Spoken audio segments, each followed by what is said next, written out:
Maniwala ka man o hindi, pero itong hawak ko ngayon isang mobile photo tripod. So the brand is called Ulanzi. It's a mobile photography stand and maliit lang siya pero ang dami niyang pwedeng gawin. So isa-isahin natin yan dito. So unahin natin yung pinaka-basic feature dito sa tripod na to. So meron tayong clipping dito. So pwede mo siyang ilagay sa bag, sa lace, or sa tali para hindi siya mawala. No? Alam mo parang keychain. Kumbaga magiging keychain siya.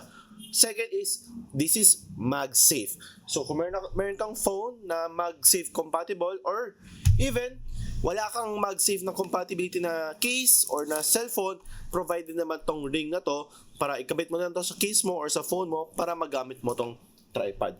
So as for my phone, which is Xiaomi Ultra, meron na siyang MagSafe compatibility. So i-unlock ka lang, gagana lang natin. Ayan. Next naman is pwede mong i-rotate yung ring. Although pag malaki yung phone mo, hindi mo siya ma-rotate ng kasama yung phone. But if you're using like iPhone 17 or yung medyo mas maliit na phone, kaya mo siyang i-rotate nang hindi mo tinatanggal yung phone mo. Next feature is pwede mo tong ibaba, pwede mo siyang gawing tripod. So kaya nga siya tinawag na mobile stand eh. So pwede mong iganyan yan and pwede ka na maging tripod. Ayan.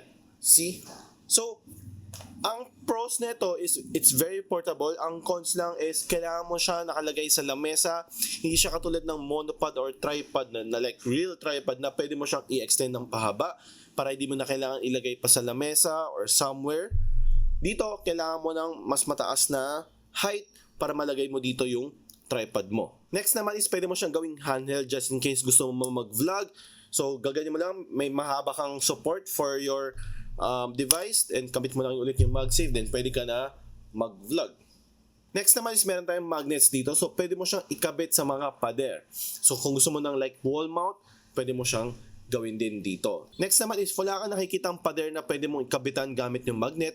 Meron siyang parang clip dito kung saan pwede mo siya isabit sa mga ledge. Kung saan, like for example, meron tong ledge na ganito, pwede mo siya isabit ng ganyan, and then pwede ka ulit mag-start mag-vlog or mag-take ng photos. And last but not the least is meron siyang Arca Swiss mount.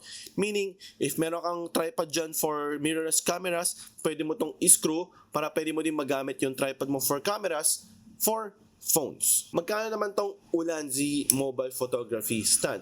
This would cost only around 1,500 pesos or 1,600 pesos depende kung saan ka bibili.